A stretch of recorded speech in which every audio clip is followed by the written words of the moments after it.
साहिबान, मेहरबान, कदरदान, मैं हूँ आपका मेज़बान मुज़म्मिल मुस्तफ़ा और बरअक्स में आपका खैर मक़दम है। आज हमारे मेहमान ख़ुसूसी हैं भाई कौसर अहमद। कौसर अहमद साहब, सलाम वालेकुम। वालेकुम अस्सलाम वरहमतुल्लाह।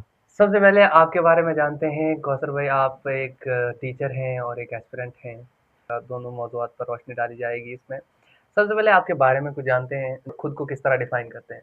जी, मेरा नाम कौसर अहमद है और मैं डोडा के पास से एक गाँव कलिहांड जिसका नाम है वहाँ से आता हूँ।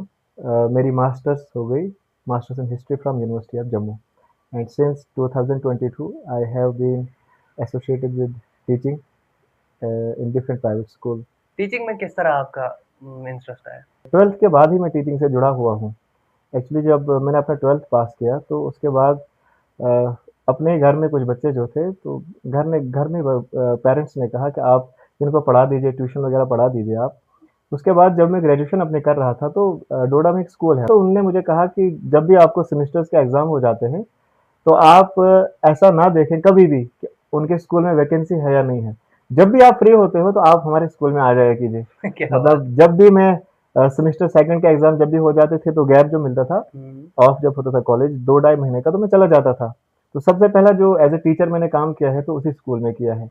तो तो वहाँ से मुझे हाँ, इंटरेस्ट बढ़ा वहाँ से और बच्चों का जो मतलब फीडबैक जो था काफ़ी पॉज़िटिव मिल रहा था मुझे। हुँ, हुँ। तो उन्होंने कहा कि मतलब टीचिंग मतलब आपका जो टीचिंग का जो मेथड है बहुत अच्छा लग रहा है हमें, तो उस वजह से इंटरेस्ट तब से जागा। उसके बाद पीजी में जब हम गए, तो पीजी में भी आपको काफ़ी बार लेक्चर्स वगैरह डिलीवर करने पड़ते हैं, मतलब अपने जो आपका जो डिपार्टमेंट होता है, तो हुँ, आपको हुँ। अलग-अलग सब्जेक्ट्स पे, अलग-अलग टॉपिक्स पे आपको लेक्चर डिलीवर करने होते हैं, तो वहाँ पर भी आपको एक प्लेटफ़ॉर्म मिल जाता है। तो आप काफ़ी अरसे से पढ़ा रहे जी, हैं, जी, लगभग बिल्कुल। कितने साल से पढ़ा रहे हैं आप? 2022 के बाद में आज 4 साल तो लगातार मुझे पढ़ाते आ गए स्कूलों में। तो तब के बच्चों में और अब के बच्चों में आपको कोई डिफ़रेंस दिखता है? हमारे पास इन्फॉर्मेशन की कमी थी, रिसोर्सेज़ की कमी थी, लेकिन बच्चों में एक पेशेंस हुआ करता हुँ, था। हुँ। बच्चों में एक लगन ये हुआ करती थी कि मतलब बुक्स आपके पास आपके पास ऑप्शन एक ही, या तो आपका टीचर था, हुँ, हुँ। या तो आपकी बुक्स थी। हुँ, उसके अलावा आपके पास कोई कोई रिसोर्स रिसोर्स नहीं था था। नहीं। आज के टाइम पे लेकिन resources there are ample of resources, hmm, multiple resources हैं। हुँ। लेकिन प्रॉब्लम ये है कि पेशेंस, कंसिस्टेंसी में कमी है। तो मेरे हिसाब से सबसे बड़ा डिफरेंस जो आज के और हमारे टाइम के स्टूडेंट्स में था, वो यही था कि मतलब आपके पास रिसोर्सेज़ कितने हैं, आज मल्टीपल हैं, तब बहुत कम हुआ करते थे। और लेकिन तब वो रिसोर्सेज़ का यूज़ बहुत अच्छे से किया जाता था, लिमिटेड रिसोर्सेज़ का यूज़ बड़े पेशेंस के साथ किया जाता था। तो आज मेरे हिसाब से आई थिंक कि लैग कर रहे हैं बच्चे उसमें, मल्टीपल रिसोर्सेज़ हैं बट यू मीन कि पहले कम रिसोर्सेज़ में ज़्यादा एफिशिएंसी थी और एग्ज़ैक्टली, आज रिसोर्सेज़ एग्ज़ैक्टली। ज़्यादा है और एफिशिएंसी कम नो है? Doubt, no doubt. तो ये किस तरह ये क्या? तो अगर आपके पास बहुत ज़्यादा डिशेज़ रखी जाएँ ना दस्तरख़्वान के ऊपर, हुँ, तो इंसान कन्फ्यूज़ हो जाता है कि कौन-सी क्या खाऊँ? कंज़्यूम करूँ, किसको छोड़ दूँ। हुँ, हुँ। आपके पास अगर लिमिटेड डिशेज़ होती है ना, तो आपके पास आपको मालूम है कि ऑप्शन ही यही है, मुझे खाना ही खाना यही है। तो मेरे हिसाब से ये है कि बच्चों के लिए एक मैसेज ये कहूँगा मैं कि जो भी स्टूडेंट्स हैं, चाहे वो अभी मैट्रिक में हैं या हायर क्लासेस में हैं, हायर एजुकेशन में, तो मेरे हिसाब से जितना मुझे अभी तक तजुर्बा है 5-6 साल का, तो मैं यही कहूँगा कि अपने रिसोर्सेज़ को लिमिटेड रखिए और अपनी रिविजन्स मल्टीपल कीजिए आप, क्योंकि multiple revisions, limited resources lead you towards success. So आपने डिफरेंट टाइम स्पैन में डिफरेंट क्लासरूम्स को एक्सपीरियंस किया है। एग्ज़ैक्टली। तो कोई ऐसा इंसिडेंट हुआ है कभी स्कूल में जो मतलब यादगार ही बन जाए? एज़ अ टीचर अगर मैं बात करूँ, क्योंकि एज़ अ स्टूडेंट तो तब इंसान इतना ज़्यादा इन चीज़ों पे ध्यान देता नहीं है जब हुँ, आप हुँ। एज़ अ स्टूडेंट होते हो। हुँ, बहुत सारे बच्चों की ना वो एक इंस्पिरेशनल टाइप स्टोरी है। हुँ, हुँ। जब भी अपनी स्टोरीज़ में शेयर करता हूँ ना बच्चों के साथ, तो उनको फिर वो अपनी वो जो उनमें वो कमियाँ होती है ना, चाहे आप फाइनेंशियल एस्पेक्ट की बात कीजिए, तो उनको लगता है कि मेरे कंपैरिज़न में वो बहुत अच्छे हैं। I have spent 9 years in an orphanage. मैंने एक यतीमखाने में 9 साल गुज़ारे हैं। हुँ, हुँ। I was actually 2 years old when my father passed away. 2 साल का था मैं जब पापा की डेथ हो गई थी। तो उसके बाद हमारी अम्मी जान ने मतलब हमें अल्हम्दुलिल्लाह अल्हम्दुलिल्लाह उन्होंने बहुत मेहनत की है हमारे ऊपर और अल्हम्दुलिल्लाह आज मतलब जहाँ भी हैं उनकी मेहनत की वज़ह से ही है। तो ऐसे ही एक बच्चा था, क्लास के बाद उसने मुझे कहा कि सर मतलब मैं चाहता था बहुत कुछ मैं आगे करूँ लाइफ़ में, लेकिन हमारी जो फाइनेंशियल कंडीशन है ना वो बहुत मतलब वर्स्ट है। मेरे पापा कुछ प्रॉब्लम थी उनको आई थिंक सो मतलब कुछ मतलब हेल्थ इश्यूज़ थे उनको। तो मैंने कहा बच्चे मतलब अगर आप कामयाब होना चाहते हो ना लाइफ़ में, आपकी डेडिकेशन भी किसी चीज़ का नाम होता है। हुँ, हुँ। तो उस बच्चे को फिर मैं बाद में देखा जब मतलब कॉलेज वगैरह के टाइम पे उसका कहीं मैंने रिज़ल्ट वगैरह भी क अच्छा आया था और डिबेट्स वगैरह में भी कुछ वो बच्चा अच्छा पार्टिसिपेट वगैरह कर परफ़ॉर्मेंस, हाँ, हाँ। ओके। उसके बाद जब मैंने उसको देखा फिर तो मैंने कहा यार आप तो कह रहे थे कि आपके पास ऑप्शन नहीं है मतलब आगे बढ़ने का लाइफ़ में। लड़के ने कहा कि सर आपकी वो जो बातें थी ना तब की, तो उनने मुझे काफ़ी ज़्यादा इंस्पायर किया था और हाँ, ये बात मैंने याद रखी थी कि मतलब आपकी पढ़ाई के लिए पैसा ही सब कुछ पैसा indeed plays great role in great your role life रहा है, यस। आपको शेप करने में, लेकिन ओके। पैसा ही सब कुछ सब नहीं कुछ नहीं होता है। कर आप आपने कहा कामयाबी के पीछे जो फैक्टर्स हैं वो डिफर करते हैं। सो कामयाबी आपके हिसाब से क्या है? हर किसी इंसान के लिए ना कामयाबी की डेफिनेशन अलग होती है। ओ कुछ लोगों के लिए कामयाबी है मतलब आप पढ़ाई कर रहे हो, हाँ, उनके दिमाग में पहले ही एक ना मतलब गोल सेट होता है, इंडीड होना भी चाहिए। हाँ, गवर्नमेंट जॉब हाँ, मतलब कुछ लोगों के लिए गवर्नमेंट जॉब सबसे बड़ी कामयाबी होती है। बिल्कुल। कुछ लोगों के लिए कामयाबी होती है कि आप रिकॉग्निशन आप गेन कीजिए अपनी सोसाइटी में किसी भी एंगल से। हुँ, हुँ। आप कोई छोटा-मोटा काम भी करते होंगे ना लेकिन आपकी रिस्पेक्ट हो सोसाइटी हुँ, में। हुँ। लोग जो आपसे मिले ना तो बड़े अदब के साथ मिले। हुँ, हुँ। कुछ लोगों के लिए कामयाबी की डेफिनिशन यही है हुँ, हुँ। और शायद कि मेरे हिसाब से मेरे लिए भी कामयाबी की डेफिनिशन इसी तरफ जाती है। एजुकेशन सिस्टम पे आपकी क्या राय है? इंडिया का एजुकेशन सिस्टम मेरे हिसाब से अब जो हमारा एजुकेशन सिस्टम है ना वो उसमें काफ़ी ज़्यादा वो प्रोविज़न्स रखे गए हैं कि बच्चों को ना मतलब आप स्किल बेस्ड एजुकेशन की तरफ ले पाएँ। क्योंकि अगर आप क्या देखें आप सैटिस्फाइड हैं एनईपी से? एनईपी से मतलब मीन्स मेरे एजुकेशन से, ओवरऑल एजुकेशन हाँ, education overall system of education जो सिस्टम है ना, मेरे हिसाब से मतलब हमारा जो एजुकेशन सिस्टम अभी है ना मतलब इसमें बहुत सारी इम्प्रूवमेंट्स की ज़रूरत अभी है। क्योंकि जब आप एक स्कूल का स्टूडेंट होते हो ना, आपकी समझ में चीज़ें नहीं आती हैं। लेकिन जब आप मेरे हिसाब से आप एक टीचर की हैसियत से काम करते हैं ना, तो आपको मतलब चीज़ें दिखनी स्टार्ट हो जाती हैं कि मतलब कहाँ इम्प्रूवमेंट हो सकता था। मतलब ऐसे जो चीज़ें चल रही हैं ना, इसके बदले अगर ऐसे होता तो बहुत अच्छा होता। कोई ऐसी चीज़ हुई है जो आपने बीइंग अ स्टूडेंट फेस की हो, फिर जब आप टीचर बने तो आपने उसको ठीक किया? गाइडेंस की कमी होती है कुछ मतलब बच्चे एफिशिएंट होते हैं कुछ, हुँ, लेकिन वो सही टाइम पे सही वो ना ट्रैक जो है ना वो चूज़ नहीं कर पाते हैं उसको क्योंकि तब इतना एफिशिएंट इंसान होता नहीं है। हुँ। आपके पास इतना मतलब वो सोचने की अभी पावर इतनी ज़्यादा नहीं होती है कि आप जो वे पे जा रहे हैं ना वो सही है या मतलब आपके लिए आगे वो प्रूव कैसा होगा। तो मेरे हिसाब से मतलब एजुकेशन सिस्टम में ना ये चीज़ें होनी चाहिए। मतलब इंक्लूड किया जा सकता है इनको मतलब एक अ, आपको एक प्रॉपर गाइडेंस आपको प्रोवाइड की जाए और मेरे हिसाब से स्किल बेस्ड एजुकेशन पे ज़्यादा मतलब ना फ़ोकस किया जाए क्योंकि हमारे मतलब जो एजुकेशन सिस्टम जो है ना स्किल्स की कमी होती है हुँ, और ओके। मतलब इसीलिए तो हर बच्चा फिर गवर्नमेंट जॉब की तरफ भागता है। इतना ज़्यादा रश इतनी ज़्यादा भीड़ हो जाती है गवर्नमेंट जॉब के पीछे कि मतलब आपने सुना होगा कि हमारे जेकेसीस में कभी-कभार रिक्रूटमेंट्स आती हैं हुँ। 75 के मतलब क्या हमें पोस्ट ये फुल करना नंबर चाहिए, भागना चाहिए गवर्नमेंट वही जॉब है की ना, तरफ? प्रॉब्लम ही यही है कि बच्चों के पास ऑप्शन कुछ और नहीं है। अगर हमारे स्कूल्स में स्किल बेस्ड एजुकेशन उनको प्रोवाइड की गई होती तो मल्टीपल फील्ड्स में बच्चे डाइवर्ट हो जाते हैं ना मतलब डिस्ट्रीब्यूट हो जाते हैं उनके fields.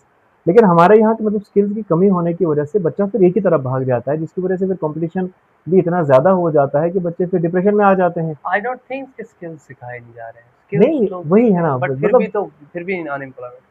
Lack of skills I think अभी भी है स्कूल्स में। देखो मतलब हमारे यहाँ जो स्किल्स का जो मतलब वो ना स्किल्स जब बच्चे को सिखाए जाते हैं वो तो 10th के जैसे बाद स्किल्स होते हैं। जैसे हाँ, क्या? मैं आपको कहता हूँ कि मतलब फॉर एग्ज़ाम्पल इंजीनियरिंग की अगर हम बात करेंगे, हुँ, है ना? मतलब 12th 10th के बाद हुँ, अगर आप पॉलिटेक्निक करने जाते हो ना हुँ, तो 10th के बाद जाते हो आप।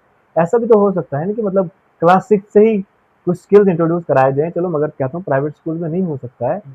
गवर्नमेंट स्कूल्स में ही कुछ स्किल्स इंट्रोड्यूस कराए जा सकते हैं जहाँ बच्चे का मतलब 10th के बाद जो उसको वो स्किल्स आप सिखाने लग जाते हो एक क्लास 6 स्कीम के बाद लॉन्च ही। हुई थी स्किल इंडिया, हाँ, हाँ, एग्ज़ैक्टली। तो उसका कोई असर हुआ एजुकेशन सिस्टम पे? मेरे नहीं। हिसाब से दिखा तो नहीं मतलब ग्राउंड पे मेरे हिसाब से देखा तो कुछ नहीं। तो फॉल्ट किसका है ये? गवर्नमेंट का तो फॉल्ट नहीं, मेरे हिसाब से फॉल्ट जो है ना मतलब चलाने वालों का? फॉल्ट चलाने वालों में भी है और जो लोग ऊपर ही बैठे हैं मतलब हर जगह फॉल्ट कहीं न कहीं तो हर जगह ही है। मैं कहता हूँ कि अगर फॉर एग्ज़ाम्पल अगर मैं ये कह रहा हूँ कि अगर मैं एक टीचर की हैसियत से किसी जगह काम कर रहा हूँ। अगर बच्चे किसी चीज़ में लैग कर रहे हैं ना, तो वो दोष तो मेरा भी है लेकिन साथ में दोष जो है ना वो स्कूल शायद चलाने वाले का भी है। कि अगर उनको दिख रहा है कि मतलब इस टीचर की वजह से बच्चे मतलब इस पर्टिकुलर सब्जेक्ट में लैग कर रहे हैं बच्चे, तो शायद मैं अगर जितनी लीनियंसी बरत रहा हूँ ना, तो शायद स्कूल चलाने वाले भी उतनी लीनियंसी बरत रहे हैं कि जानने के बावजूद भी वो कोई स्टेप नहीं ले रहे हैं और मैं भी अपनी जगह तो क्या कहते हैं माशाल्लाह मैं भी वो लीनियंसी बरत ही रहा हूँ जिसकी वजह से बच्चे जो है ना वो सही ट्रैक पे आ नहीं रहे हैं। तो आई थिंक कि मतलब फॉल्ट ऊपर से नीचे तक ही है। ऐसा बच्चा है फॉर एग्जांपल, एक ठीक है। ऐसा बच्चा है जिसका पढ़ने की तरफ ज़रा भी ध्यान नहीं है, वो कुछ और करना चाहता है, ठीक है?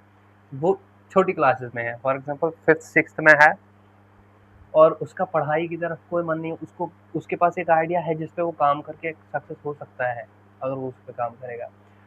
तो ये उसके टैलेंट को दबाकर हम उसे इस तरह मतलब ये एक एकेडमिक्स किताबी में कीड़ा डिसीज़ एकेडमिक्स के में लिए इन्वॉल्व आते कर हैं। देते हैं जिसकी वजह से उसका सपना रह जाता है। एग्ज़ैक्टली।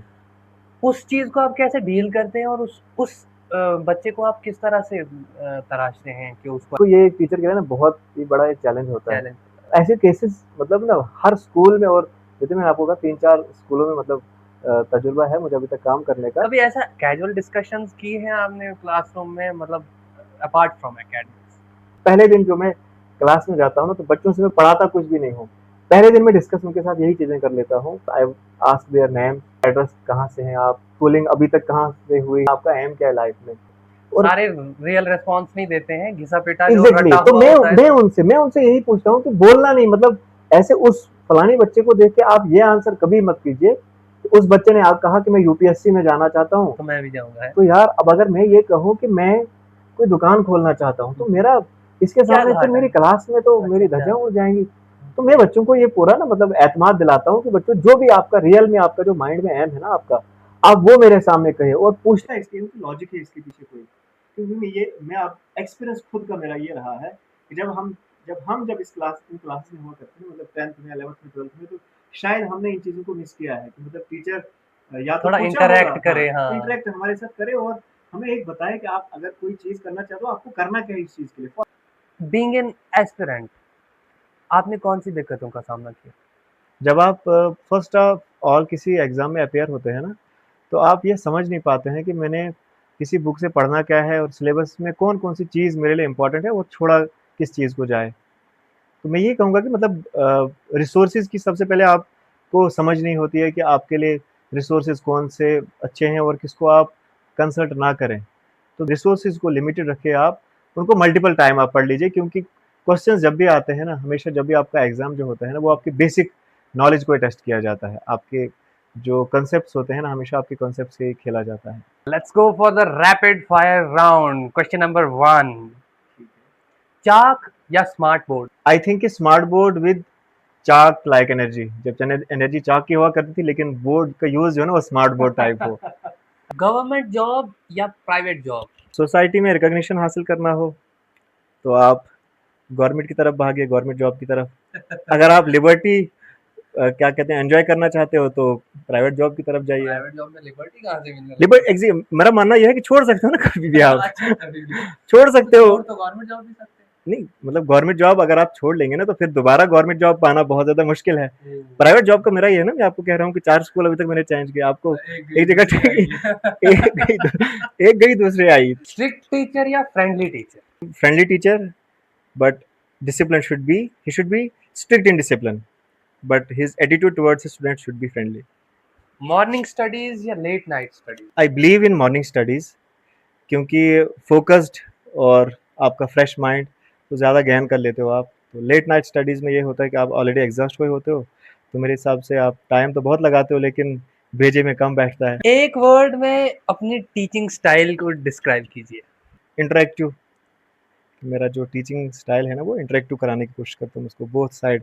मैं जो बोलूँ तो बच्चों से भी मैं बहुत सारी चीज़ें ले लेता हूँ। तो आई थिंक कि interactive should be the best word to describe my teaching style. इसी तरह के वीडियोस में हम मिलते रहेंगे आपके साथ। फिलहाल हमें दीजिए इजाज़त। खुदा हाफ़िज़।